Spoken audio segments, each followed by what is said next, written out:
it cleared the onboard computer. And you have to, once that happens, before you take it in for the emissions test, you have to drive the car.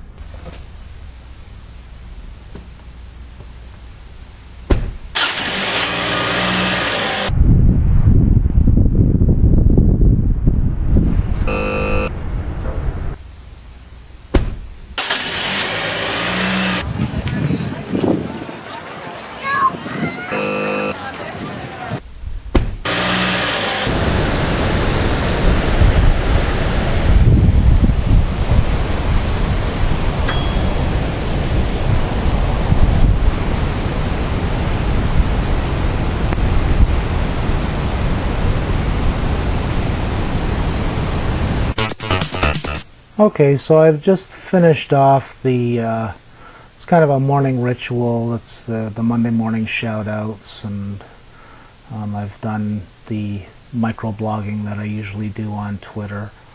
And thank you very much to all of the folks who interacted in one form or another over the weekend. Any interactions from pretty well anybody. I try to grab everybody. You can see it's a manually compiled list that I put together. I really just go into my notifications. I can show you here, and there's been quite a few interactions since then, but what I'll do is I'll just go in and say, okay, this person retweeted, there's their Twitter handle. I'll highlight it, copy it, and then paste it into the link, and I'll go through into the list, and I'll just go through and do that for all of these awesome people who have interacted with me in one form or another on Twitter. And then I do it all again on Wednesday when it's shout-outs to people who have retweeted or followed, and then I do it again on Friday for my followers who have interacted with me, and any new followers that hop on board during that time. So that part is done. If you do have any questions about Twitter, I think the main one is how do you get Twitter followers, and there's no real secret to it.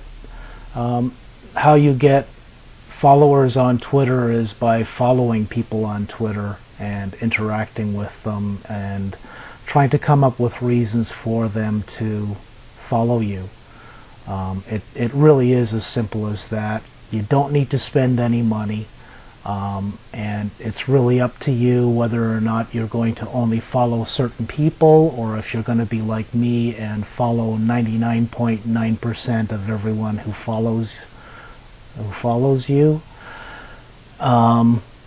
It's really up to you what you decide to do. But if you are interested in building followers and you've already passed, I think there's a 2,000 follower limit on Twitter that you really have to kind of be cognizant of,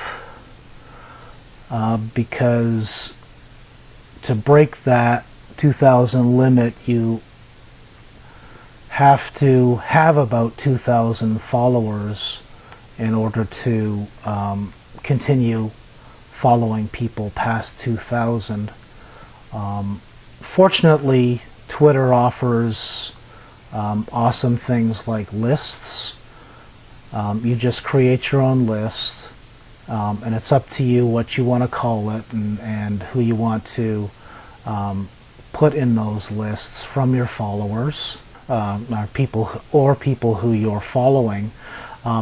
Early on, one of the things that I discovered is that whether you actually follow somebody or not, up here, if you put them in one of your lists, they remain in that list if you're not actually one of their followers. So the lists allow you to basically create extended followers lists of specific types of people based on really whatever you decide you want to follow them under, whether it's their passion for film, or if they're news or into music, or anything. It's up to you.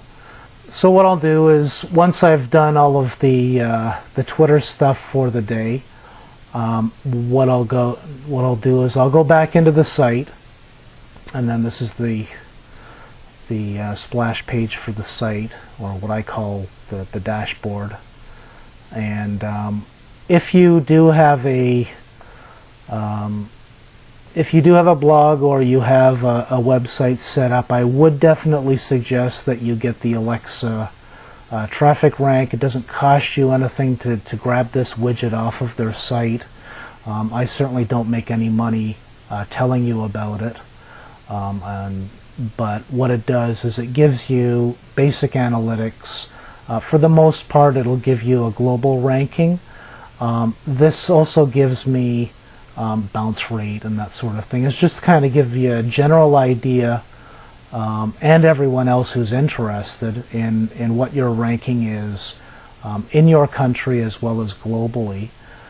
And what I'll do is I'll go in every day, and I'll just copy this information and put it into my own little list so that I have it. And then at the end of every month, I'll go back and I'll take a look at the list that I've compiled here on the analytics of the site according to the Alexa traffic ranking, and just to understand what it is that or how the site is doing as far as ranking goes.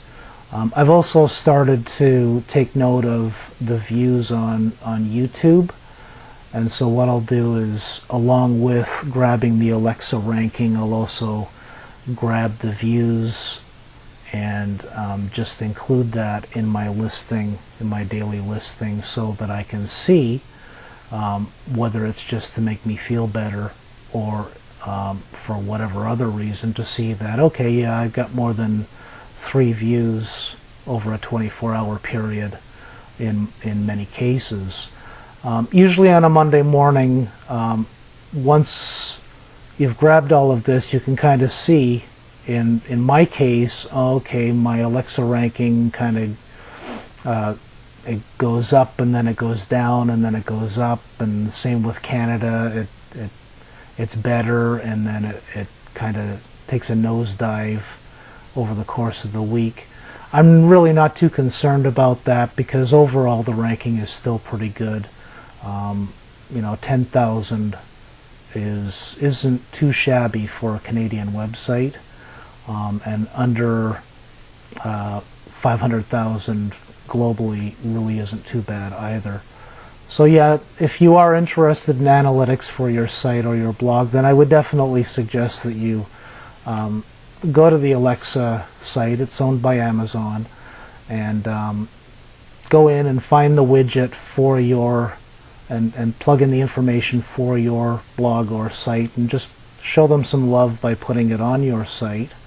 You can see how big it is, and I think they've got different sizes, and start taking advantage of the different analytics that are available. And it'll take a while for it to kick in, but by putting the widget on your blog, you will, in a fairly short time, get a pretty good idea of where your standing is, if you care about that sort of stuff. And my finding is that most people who do blogs and sites over the course of a while start to wonder about this sort of stuff. And particularly if you're going to, as in my case, have things like advertising on your site, and I will be, with the transition of the site into more of a reference-based movie site locally, is look into selling advertising space. I haven't made the link for advertising available yet, but I will be. And so things like Alexa ranking are important, in that the people who are deciding whether or not to buy advertising on your site are going to look at things like that. They want to know what your traffic ranking is. So thank you very much for checking out the vlog, and I apologize if my intended handy tips for web stuff and social media were a little bit random and scattered this morning, but I'm still waking up. I've only had 1 cup of coffee so far, and yeah, thank you very much for checking in. Hopefully you'll continue on this ride with me, and as far as the other videos that I'll be doing, I'll be getting back into that fairly shortly. So yeah, thanks a lot. Have a good one. Cheers.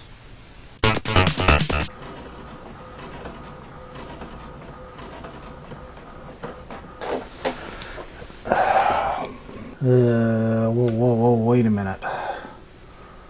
Why is... Okay, that doesn't look too bad. That kind of looks like that. So that one's fine. But that one, it's got a... almost like a graduated screen where it's darker green and then lighter green. These are illustrations that I did a few years ago that you've probably seen in the opener for the highlights video, as well as banners and Twitter and elsewhere that I drew these. Wow, it was quite a while ago when I drew these originally. Okay, that's the printer, because okay, and I've got, wow, I've got great banding in those blocks along the bottom of that particular drawing. Wow.